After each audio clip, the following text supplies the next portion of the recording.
أيها الذين آمنوا قوا أنفسكم وأهليكم نارا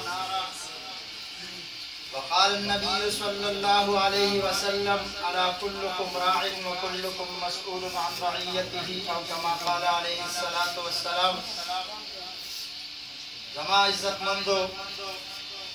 محترم مسلمانانو علماء کرام او دغه ادارې استادان او نور اراکین تاسو وړاندې دغه کال چې گذشته کومه پړای شوې ده او کومه خواري او کومه مهنت شوې ده د عصري تعلیم سره سره د دینی احکاماتو او داغي په اصولو کې چې کوم تربیت شوې ده داغي هغه ریزلټ او رپورټ بس تاسو مخې ته او زموږ مخې ته نه واضح شي. قرآن کریم کې الله پاک فرمایي ایمان والا حضراتو ته چې تاسو خپل ځان د جهنم د اور نه بچ کړئ او یوازې په خپل ځان باندې نه ده چې انسان دې د جهنم د اور نه خپل ځان وساتي نو دی به کامیاب شي. مخکې ورپسې فرمایي هغه خلک هم د جهنم د اور نه بچ کړه کوم چې ستا ماتحت دي هغې کو یو حاکم دی نو د هغه لاندې د هغه څومره کوم بچې ده د هغې په باره کې به د هغه فکر وي او کو هغې د یو کور مشر پلار او نیکه دی نو د هغه نه به د هغه د بچو د نسو متعلق تپوس کېږي. هغې د یوې ادارې محتمم یا پرنسپل دی نو د هغه نه به د هغې متعلق تپوس کېږي. هر یو بچی د دغه پلار په دغه ذمہدارۍ کې دی چې دا د خپل بچي تربیت په داسې طریقې سره وکړي چې د حشر په میدان کې دا پلار هم سوکرو وي او دا بچی هم سوکرو وي. هسې نه چې د دې پلار هم په دغه ځای کې پکړ وشي او دا بچی هم د جهنم هغه ایندن او خشاک وګرځېږي.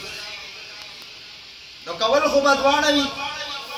چې انسان په دنیا کې هم داسې یو مقام حاصل کړي چې هغې د عزت سره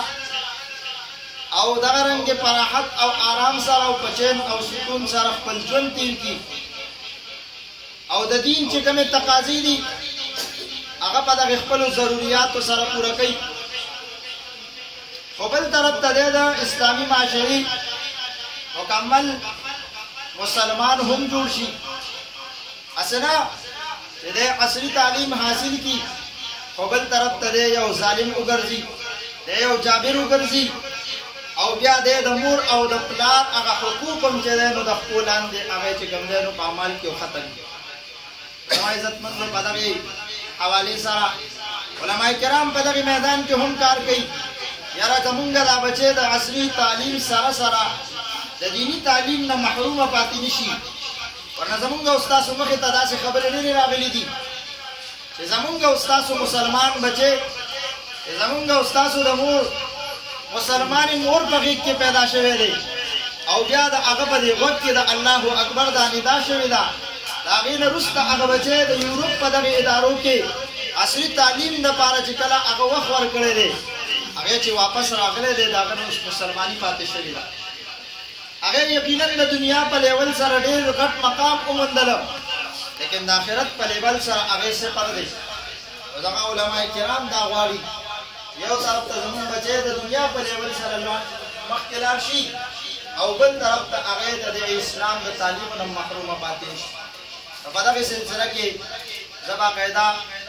د دغې ماشومانو چې کومو زمونږ سره دلته کې دا سبق ویلی دی پوره کال هغې سره محنت شوی دی او هغه خپل ځان باندې دغه محنت چې دی نو خپل حق ګڼلی دی او خپله ذمهداري ګڼلې ده او هغې دغه محنت سره هغه خپل سبقونه یاد کړي دي. نو د هر یو محفل د شروع کېدو دپاره د قرآن کریم د دې تلاوت ضرورت وي چې دا محفل دا منور شي. نو د هغې قرآن کریم د تلاوت دپاره زه د دغې ادارې یو ماشوم ته معوس ته دعوت ورکوم چې هغې راشي او د دې محفل آغاز د قرآن کریم په تلاوت سره وکړي.